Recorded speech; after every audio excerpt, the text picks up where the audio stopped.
You know, occasionally on a Johnny Carson show, and I watched you the other night when you were on there, you see that moment of terror in his eyes when he doesn't know what to do during a monologue, when something really just bombs. It happens to all of us. Have you ever just really laid an egg out there somewhere? I mean, just couldn't get him to laugh. I laid an egg in Buffalo in front of 175,000 people.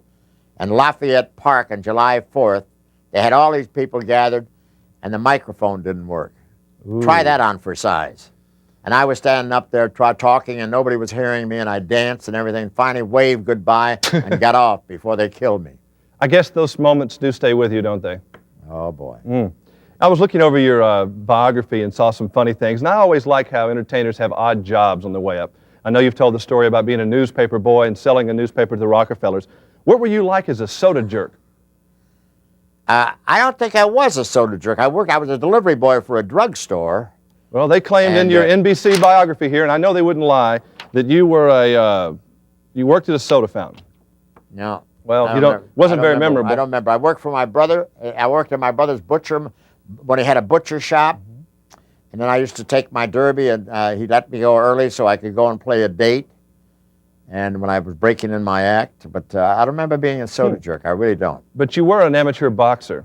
How seriously did you take that career? Well, you know, I don't like to talk about that. It's sort of it's one of my sadder moments.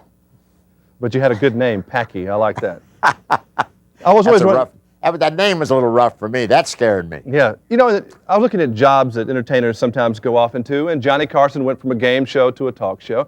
Did NBC ever want you, prior to Jack Paar, to maybe be the host of a talk show? Would you have ever wanted to do that? No. It would have been a natural for you. Well, maybe so, but I enjoyed they signed me out of pictures when I was doing big in pictures, and they made it possible for me to really enjoy life. And I like what I'm doing because it's tough enough doing 5 or 6 shows a year. And then shows like Geraldo, they might break your nose. Yeah, oh boy. And then we'd be out of business, wouldn't we? He is too much. You heard the joke I got on. Did you see the joke about Oprah Winfrey lost 67 pounds? Right. And Geraldo tried to interview it? All right, I saw it. Merry Christmas, Bob. What are you going to get? Thank you very much. What are you going to get your writers, Bob? What are you going to get your writers for Christmas? My writers? I'm going to get them new typewriters. Funnier typewriters. Merry Christmas, Bob. We'll all be watching tonight here on Channel 4. Thank you. Merry Christmas, and hope we have a lot more. Right. We'll be back with Channel 4 Magazine in just a moment.